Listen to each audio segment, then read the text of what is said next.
മുല്ലക്കരയിൽ മുല്ലവസന്തം തീർക്കാൻ നമുക്കൊരുമിച്ച് കൈകോർക്കാം. മണ്ണുത്തി മണ്ഡലം കോൺഗ്രസ് കമ്മിറ്റിയുടെ നേതൃത്വത്തിൽ സൗജന്യമായി മുല്ലത്തൈ വിതരണം ചെയ്തു. മുല്ലക്കരയുടെ മുല്ലവസന്തം തീർത്ത പഴയ പ്രതാപകാലം വീണ്ടെടുക്കുന്നതിനായി മണ്ണുത്തി മണ്ഡലം കോൺഗ്രസ് കമ്മിറ്റിയുടെ നേതൃത്വത്തിൽ നടപ്പാക്കി വരുന്ന മുല്ലക്കരയിൽ മുല്ലവസന്തം തീർക്കാൻ നമുക്കൊരുമിച്ച് കൈകോർക്കാം എന്ന പദ്ധതിയുടെ രണ്ടാം ഘട്ടം ആരംഭിച്ചു. മുല്ലക്കര മുളയം റോഡ് ജംഗ്ഷനിൽ വെച്ച് നടന്ന രണ്ടാം ഘട്ട പരിപാടി മണ്ഡലം കോൺഗ്രസ് പ്രസിഡന്റ് MU മുത്തു ഉദ്ഘാടനം ചെയ്തു. 10 വർഷത്തിനുള്ളിൽ മുല്ലക്കരയിലെ എല്ലാ വീടുകളിലും മുല്ലച്ചെടി വെച്ചുപിടിപ്പിക്കുന്നതിനു വേണ്ടിയുള്ള പദ്ധതിയാണ് ഇതെന്നും ഇതിലൂടെ മുല്ലയുടെ ഗന്ധം മണക്കുന്ന പഴയ പ്രതാപകാലത്തിലേക്ക് മുല്ലക്കരയെ കൊണ്ടുവരുമെന്നും മണ്ഡലം കോൺഗ്രസ് പ്രസിഡന്റ് MU മുത്തു ഉദ്ഘാടന പ്രസംഗത്തിൽ പറഞ്ഞു. പദ്ധതിയുടെ ഭാഗമായി 1000 മുല്ലത്തൈകളാണ് സൗജന്യമായി നൽകിയത്. കൂടാതെ മുല്ലക്കര സെന്ററിൽ മുല്ലത്തൈകൾ നടുകയും ചെയ്തു. മണ്ഡലം വൈസ് പ്രസിഡന്റ് ജോണി അരിമ്പൂർ അധ്യക്ഷത വഹിച്ചു. കോൺഗ്രസ് പോഷക സംഘടനാ നേതാക്കളായ VV Joby, Raveendran Karumathil, Safiya Nishad, Jose Pulukottil, Sijo Jose, Ramlath KH, Vishwambharan S, PR Francis, Sunny Kachipally തുടങ്ങിയവർ പദ്ധതിക്ക് നേതൃത്വം നൽകി.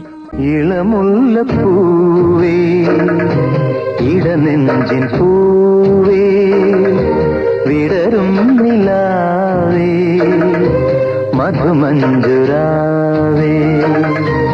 എന്നുള്ളിൽ നീളേ വിളയാടു പൂവേ ഇളമുല്ല പൂവേ ഇടനെഞ്ചിൻ പൂവേ.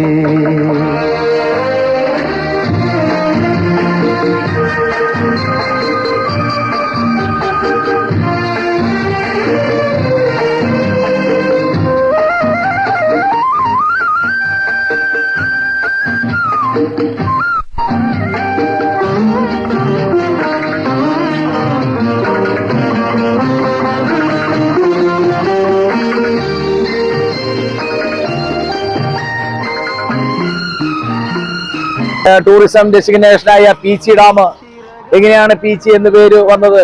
മഹിമ മലയോര മഹോത്സവവുമായി പീച്ചിയിലേക്ക് ചെന്നപ്പോഴാണ് എനിക്ക് ആ കാര്യം മനസ്സിലായത്. അവിടെ 2 പാറകളുടെ ഇടയിലൂടെ പീച്ചാങ്കുകളിലൂടെ വെള്ളം ചാടുന്നത് പോലെ വെള്ളം ചീറ്റുന്ന 2 പാറക്കെട്ടിന്റെ ഇടയിലൂടെ വെള്ളം ചീറ്റുന്നു. അങ്ങനെ പീച്ചിപ്പാറ എന്നായിരുന്നു. അവിടെ ഡാം കെട്ടിയപ്പോഴാണ് ആ പീച്ചിപ്പാറ പിന്നെ പീച്ചി ഡാമായി മാറിയത്.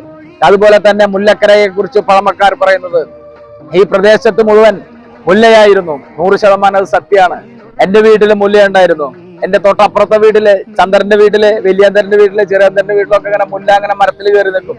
ഇപ്പൊ പ്രദീപിന്റെ വീട്ടില്, ഇപ്പൊ ഇവിടെയുള്ള ഒട്ടനവധി ആളുകളുടെ വീടുകളിലൊക്കെ അന്ന് മുല്ല ഉണ്ടായിരുന്നു.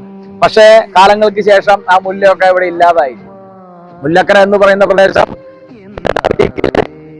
ഡോൺ ബോസ്കോ, മുല്ലക്ക മുള